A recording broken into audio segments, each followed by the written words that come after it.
നീണ്ട 17 വർഷത്തെ കാത്തിരിപ്പിനൊടുവിൽ ഇപ്പോൾ രാത്രിയാത്രാ നിരോധനത്തിന്റെ കുരുക്കഴിയുമോ എന്നറിയാനുള്ള കാത്തിരിപ്പിൽ തന്നെയാണ് വയനാടൻ ജനത ഉള്ളത്. രാത്രിയാത്രാ നിരോധനത്തിൽ ശാശ്വത പരിഹാരം ഉണ്ടാകും എന്ന് തന്നെയാണ് ജനങ്ങളുടെ പ്രതീക്ഷ. നമുക്ക് പ്രതികരണങ്ങൾ കേൾക്കാം. ഞങ്ങൾക്ക് ഇപ്രാവശ്യം ഒരു പ്രതീക്ഷയുണ്ട്.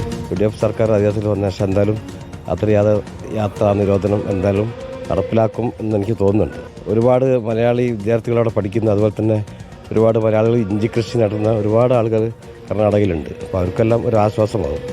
എന്നാലും യാത്രാ നിരോധനം പിൻവലിക്കാനുള്ള നടപടി സർക്കാരിൻ്റെ ഭാഗത്തു നിന്ന് ഉണ്ടാവുമെന്നാണ് എൻ്റെ അഭിപ്രായം. വിദ്യാർത്ഥികളൊക്കെ നല്ലോണം ബുദ്ധിമുട്ടുന്നുണ്ട്. ഇപ്പോൾ നമ്മൾ കാണുന്നത് നമ്മൾ ബസ് സ്റ്റാൻഡിലായതുകൊണ്ട് നമ്മളെ സ്ഥാപനം നമ്മൾ നേരിട്ട് കാണുന്നതാണ്. ഈ രാത്രി കാലങ്ങളിലെ യാത്ര ആ ഒരു തുറന്ന് റോഡ് അങ്ങോട്ടും ഇങ്ങോട്ടും ഓപ്പണായി കിട്ടിയാൽ തന്നെ കുറേ മാറ്റം എന്തുണ്ടാവും, വ്യാപാര രംഗത്തും വരും, പിന്നെ എല്ലാ മേഖലകളിലും ആ മാറ്റം നമുക്ക് ശരിക്കും വരും. നമ്മുടെ പ്രതീക്ഷയാണ്. പ്രതീക്ഷ നടപ്പാകണമെന്ന് തന്നെയാണ് എല്ലാ വയനാടിൻ്റെ ജനങ്ങളുടെ മൊത്തം ആവശ്യം. നിരവധി പേര് രാത്രിയും പകലും എല്ലാം സഞ്ചരിക്കുന്ന ഒരു വഴിയാണ്. അപ്പോൾ അത് നമ്മുടെ രണ്ട് സർക്കാരും കോൺഗ്രസ് ആയതുകൊണ്ട് നമുക്ക് പരസ്പര ധാരണയിൽ അത് നടപ്പാക്കാൻ പറ്റുമെന്ന് തന്നെയാണ് വിശ്വാസം.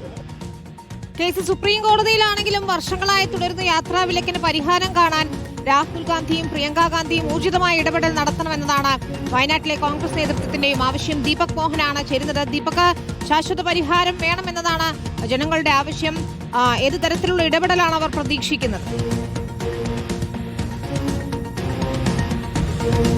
വിനീത, അതായത് വയനാടിനെ സംബന്ധിച്ചിടത്തോളം 2009 മുതൽ ഈ രാത്രിയാത്രാ നിരോധനം ബന്ദിപ്പൂരിൽ നടപ്പിലായ കാലം മുതൽ തന്നെ ഏറ്റവും കൂടുതൽ വികസനത്തിന് ഇടിവ് വന്നത് വയനാടിൻ്റെ ബത്തേരി ടൗണിലാണ്. കാരണം കർണാടകയിൽ നിന്നൊക്കെ വരുമ്പോൾ ഏറ്റവും ആദ്യമുള്ള നഗരമാണ് ബത്തേരി. ആ ബത്തേരി നഗരത്തിന് വലിയ തോതിൽ വികസനത്തിൽ കുതിപ്പിന് ഇടിവുണ്ടായി. മാത്രമല്ല മറ്റിടങ്ങളിൽ, അതായത് രാത്രി ആ ഭാഗത്തു കൂടി മൈസൂരിലേക്ക് എളുപ്പത്തിൽ എത്താമായിരുന്നു. രാത്രിയാത്രാ നിരോധനം നിലവിൽ വന്നതോടുകൂടി ബദൽ മാർഗമായ കുട്ട ഗോണിക്കുപ്പ വഴി മൈസൂരിലേക്ക് പോകുമ്പോൾ ഏകദേശം 100 കിലോമീറ്ററോളം ചുറ്റി വരേണ്ട ഒരു സാഹചര്യമുണ്ട്.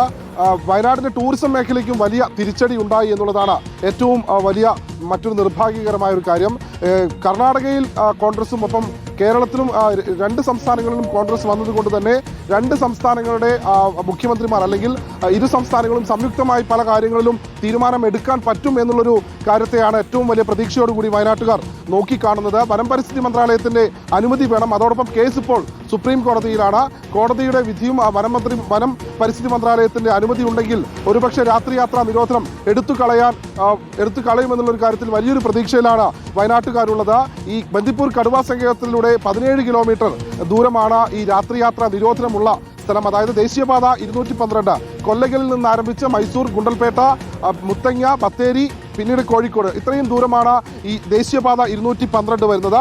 ആ മേഖലയിൽ വരുന്ന 19 കിലോമീറ്റർ, അതായത് ബന്ദിപ്പൂർ കടുവ ഉദ്യാനത്തിലൂടെ പോകുന്ന വനത്തിലൂടെയുള്ള ഈ റോഡിലാണ് ഇപ്പോൾ നിരോധനം ഏർപ്പെടുത്തിയിട്ടുള്ളത്.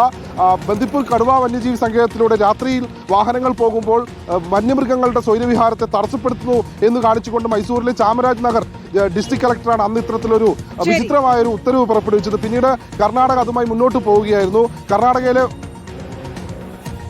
ശരി, ഏതായാലും നിരോധനം പിൻവലിക്കുമോ എന്നത് തന്നെയാണ് വയനാടൻ ജനതയും കാത്തിരിക്കുന്നത്. കോൺഗ്രസ് നേതൃത്വം ആവശ്യപ്പെടുന്നത് മുൻ MP രാഹുൽ ഗാന്ധിയും ഒപ്പം ഇപ്പോഴത്തെ MP പ്രിയങ്ക ഗാന്ധിയും വിഷയത്തിൽ കാര്യക്ഷമമായ ഇടപെടൽ നടത്തണമെന്നതാണ്.